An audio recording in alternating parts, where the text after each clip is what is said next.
Hey there everybody, it's me, Lily Rose, the admin at Encouragement Corner here on Facebook, and we are diving into chapter 1 of Ezekiel today. You know how they say in limbo, how low can you go? I have been sitting here reading translation to translation of the Bible, saying, how literal can I go?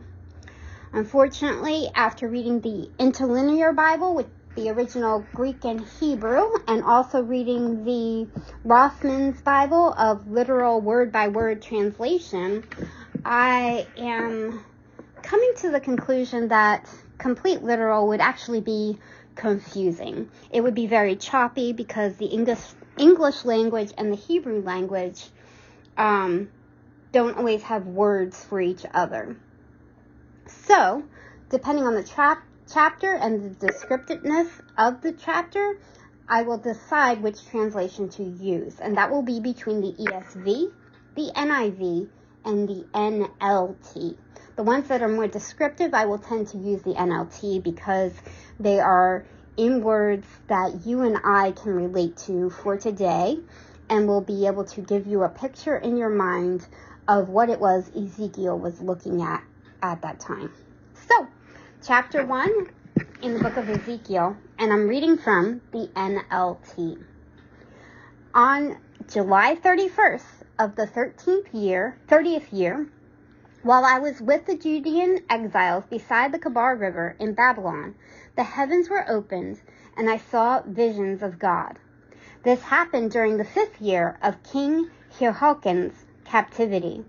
The Lord gave this message to Ezekiel, son of Buzi, a priest beside the Kebar River, in the land of the Babylonians, and he felt the hand of the Lord take hold of him. As I looked, I saw a great storm coming from the north, driving before it a huge cloud that flashed with lightning and shone with brilliant light.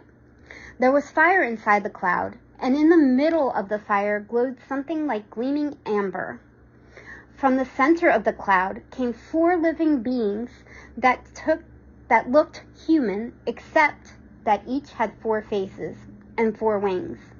Their legs were straight, and their feet had hooves like calves, and shone like burnished bronze. Under each of their 4 wings, I could see human hands. So each of the 4 beings had 4 faces and 4 wings. The wing of each living being touched the wing of the being beside it. Each one moved straight forward in any direction without turning around. Each had a human face in the front, the face of a lion on the right, and the face of an ox on the left side, and the face of an eagle at the back. Each had 2 pairs of outstretched wings, 1 pair stretched out to touch the wings of the living being on either side of it, and the other pair covered its body. They went in whatever direction the Spirit chose, and they moved straight forward in any direction without turning around. What an amazing sight this must have been. The living beings looked like bright coals of fire or brilliant torches, and lightning seemed to flash back and forth among them, and the living beings darted to and fro like flashes of lightning. As I looked at those beings, I saw 4 wheels touching the ground beside them. 1 wheel belonged to each. The wheels sparkled as if made of beryl. All 4 wheels looked alike and were made the same.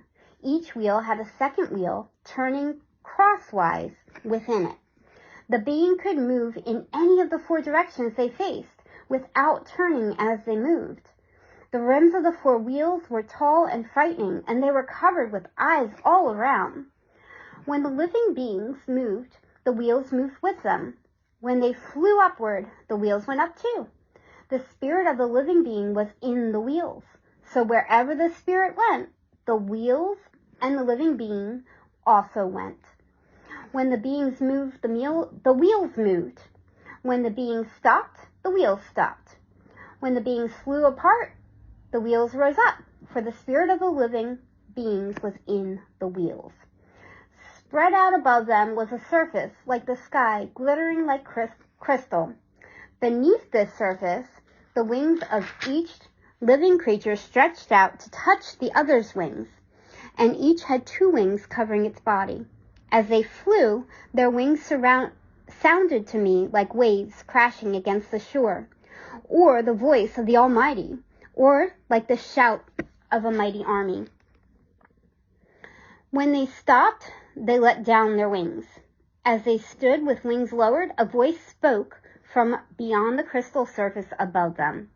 Above this surface was something that looked like a throne made of blue lapis lazuli, and on the throne high above was a figure who appeared to resemble a man. From what appeared to be his waist up, he looked like gleaming amber, flickering like a fire, and from his waist down, he looked like a burning flame, shining with splendor. All around him was the glowing halo like a rainbow shining in the clouds on a rainy day. This is what the glory of the Lord looked like to me when I saw it. I fell face down on the ground, and I heard somebody's voice speaking to me.